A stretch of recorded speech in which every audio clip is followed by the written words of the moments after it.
آپ دیکھ رہے ہیں سیرت النبی انٹرنیشنل فورم قسط نمبر 203 دعوت اسلام اور اس کے مختلف ادوار 33واں حصہ۔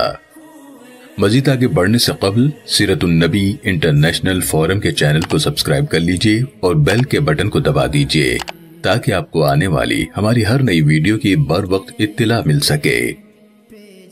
صحابہ کرام رضوان اللہ تعالی علیہم اجمعین پر ظلم و ستم کی روح فرسا داستانیں، حصہ اول۔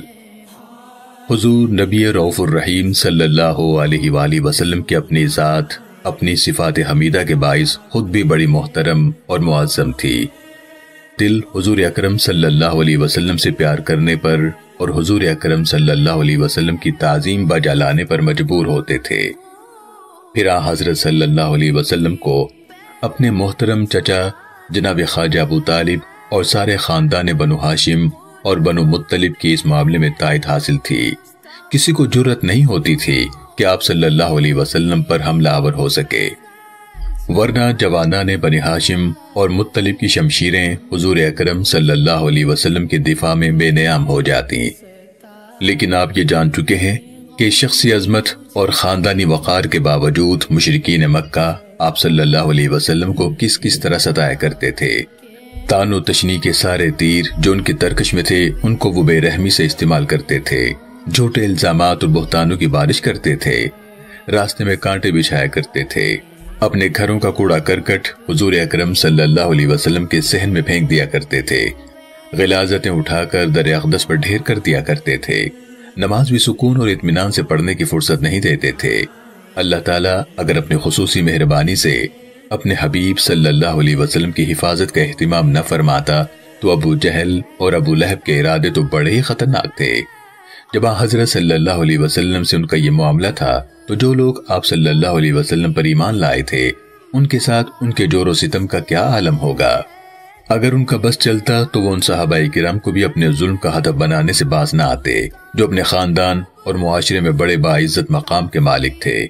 آپ جان چکے ہیں کہ حضرت صدیق اکبر رضی اللہ تعالیٰ عنہ نے جب حرم شریف میں بلند آواز سے قرآن کریم کی تلاوت شروع کی تو کافروں نے آپ کو اس قدر مارا کہ آپ بے ہوش ہو کر گر پڑے اور اسی غشی کی حالت میں آپ کو گھر اٹھا کر لایا گیا اور کئی پہر گزرنے کے بعد آپ کو ہوش آیا۔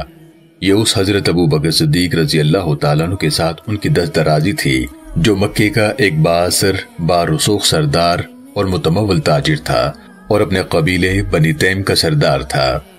حضرت عثمان غنی رضی اللہ تعالیٰ عنہ بھی قبیلہ بنو امیہ کے معزز رکن تھے۔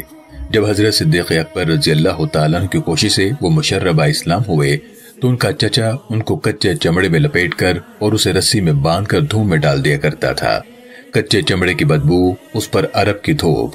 آپ حضرت عثمان غنی رضی اللہ تعالیٰ عنہ کی تکلیف کا اندازہ لگا سکتے ہیں۔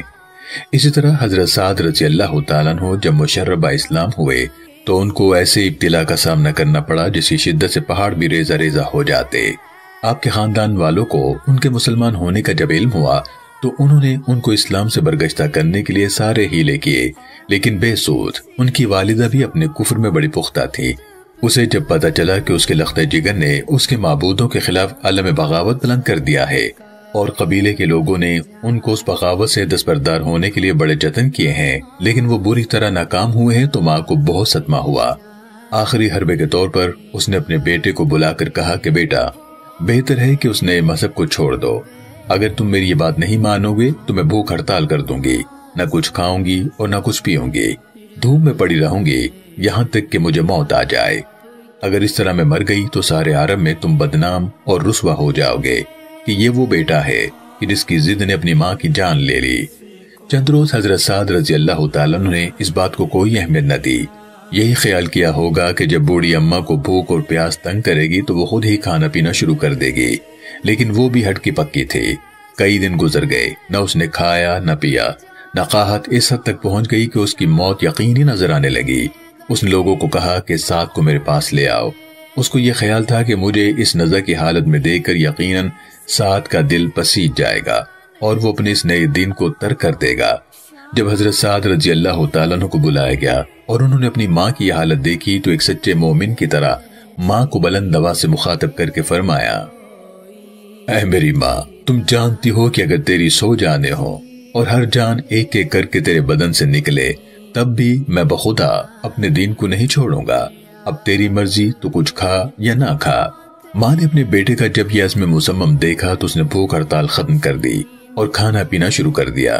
اللہ تعالیٰ نے حضرت سعد رضی اللہ تعالیٰ عنہ کے اس موقف کی تائید اور توصیف کرتے ہوئے فرمایا، وَإِن جَاهَدَاكَ عَلَىٰ أَن تُشْرِكَ بِي مَا لَيْسَ لَكَ بِهِ عِلْمٌ فَلَا تُطِعْهُمَا، اور اگر وہ دونوں تجھ پر اس بات کی کوشش کریں کہ تو میرے ساتھ اس چیز کو شریک ٹھہرائے جس کی حقیقت کا تجھے کچھ علم نہیں ہے تو ان کی اطاعت نہ کرنا۔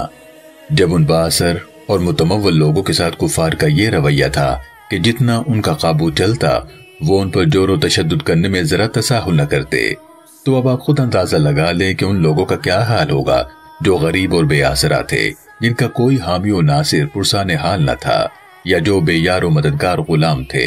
کون سا ایسا ظلم ہوگا جو ان مسکینوں پر اس جرم میں نہ توڑا گیا ہوگا کہ وہ اللہ تعالیٰ کو وحدہ لا شریک کیوں ماننے لگے ہیں۔ مثال کے طور پر چند حضرات کے حالات پیش خدمت ہیں۔ محترم سامعین و ناظرین کرام، اللہ رب العالمین قرآن مجید فرقان حمید میں ارشاد فرماتا ہے، ما كان محمد ابا احد من رجالكم ولكن رسول الله وخاتم النبيين وكان الله بكل شيء عليما، یعنی محمد صلی اللہ علیہ وسلم تمہارے مردوں میں سے کسی کے باپ نہیں ہے، لیکن وہ اللہ کے رسول ہیں اور سب انبیاء کے آخر میں یعنی سلسلہ نبوت کو ختم کرنے والے ہیں، اور اللہ ہر چیز کا خوب علم رکھنے والا ہے۔ سیرت النبی انٹرنیشنل فورم کی پوری ٹیم اور دنیا بھر کے مسلمان عقیدہ ختم نبوت پر ایمان رکھتے ہیں۔ سیرت النبی صلی اللہ علیہ وسلم کی یہ قصہ دیکھنے کا شکریہ، اسے دوسروں تک پہنچا کر صدقہ جاریہ کا حصہ بنیے۔ ہم کسی بھی قسم کی غلطی کے لیے معذرت خواہ ہیں اور معتبر دلیل کی بنیاد پر اصلاح کے لیے شکر گزار ہوں گے اور آپ کی پرخلوص دعاؤں کے طلبگار ہیں۔ جزاکم اللہ خیرن کثیرا۔ مزید آگے جاننے کے لیے دیکھتے رہیے سیرت النبی انٹرنیشنل فورم۔